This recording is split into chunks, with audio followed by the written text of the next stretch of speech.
to those who are perishing.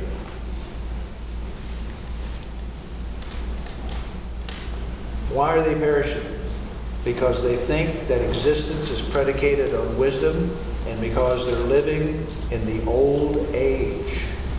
And the old age is dying. It's foolishness to those who are perishing, but to us, that is Christians, who are being saved, it is the power of God. For it is written. And so now he says this, he bases it on Scripture. Remember, what's the only Bible, quote unquote, Paul had? Old Testament? Old Testament. So he preaches, if you can imagine, he preached Jesus from the Old Testament. I tell all my preaching students that. Said, when you preach the Old Testament, who do you preach? You preach Jesus. And they always say, but how do you do that? That's for you to figure out. But you preach Jesus. Paul did. When he went to the synagogues, and everywhere he went, he preached Jesus. And he preached him from what we call the Old Testament. So he's going to quote the Old Testament now to prove what God says about wisdom versus the Spirit of God. So he says, I will destroy, quoting from the Old Testament, I will destroy the wisdom of the wise. The intelligence of the intelligent I will frustrate. So he quotes from Isaiah 29, verse 14, to prove his point. Where is the wise person? That's called rhetorical sarcasm. Where is the wise person? Where is the teacher of the law? Now that would be a Jewish person. That would be a scribe.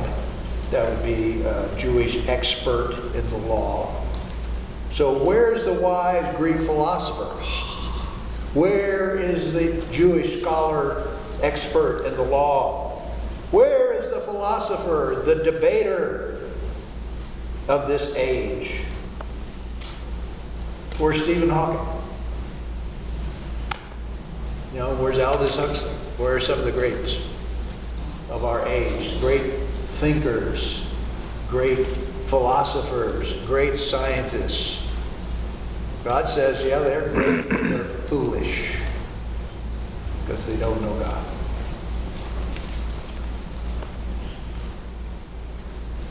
Where is the philosopher, the debater of this age? What's the word? Of this age. Ion. Of this ion. Notice he's talking about this ion. Has not God made foolish the wisdom, the Sophia of the world? What's the word? The world. Cosmos. I told you those words were going to come in handy. The Sophia of the cosmos. The wisdom of the world. For since in the wisdom of God, so there is a Sophia of God. For in the wisdom of God, the world through its wisdom did not know him. The world does not know God apart from the Spirit. I was talking about that a little earlier. That without the Spirit of God, without revelation, you know, it's a mistake, I believe, when people say, I learned about God from nature.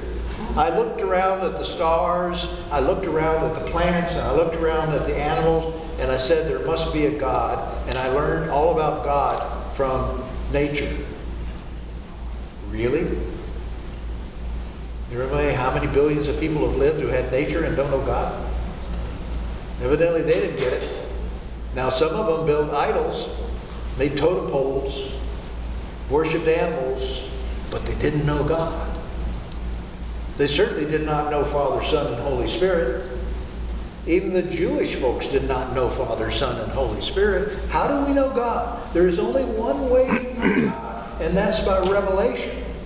And that comes through the Spirit. And if you don't have revelation, I don't care how much nature you know, you're not going to see God. God is not discerned from nature. God can be discerned in nature when He's already been revealed to you. Once God is revealed to you, you go, oh, Look at the stars, look at the heavens, look at the plants, look at the animals. I can see the Creator's hand in all this. How? Because He's revealed Himself to me and now I can see it. But if He doesn't reveal Himself, you won't see it in nature. Billions of people have lived who have not.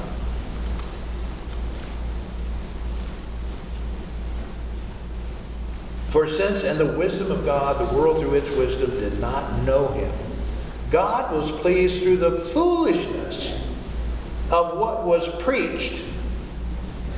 Paul preached to the Corinthians, to save those who believe. That's the response. Now think about it. Listen to his proof to the Corinthians. Okay, you Corinthians think you're so smart. You've got wisdom. You're so wise, and you're looking to this wisdom for all the answers. How did you come to believe? Why are you in church? You're in church because I preached the gospel. You heard it, you believed, and you came to church. And you're in church, and you've been baptized because you heard me preach. Now all of a sudden, my preaching is foolishness. And you've got wisdom. How in the world did you get here in the first place? Through the foolishness of God is how you got here.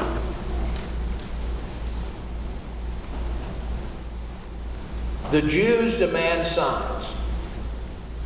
Remember, they're always asking for healings, or what did you do? Did He make bread today? I'd like to get me some of that bread. I'd like to get healed. Let's go out. We'll look for a sign. And the Jews wanted signs that He was the Messiah. Remember, even John the Baptist and his disciples saying, John wants to know, are you the Messiah, or is there another one to come? Because you're not acting like what we thought the Messiah would. And Jesus says, here are the signs. You know Bill Engvall, the comedian? Here's your sign. Here's the sign He's the Messiah. The Jews would only believe signs. And the Greeks look for wisdom. And that's the problem here in Corinth.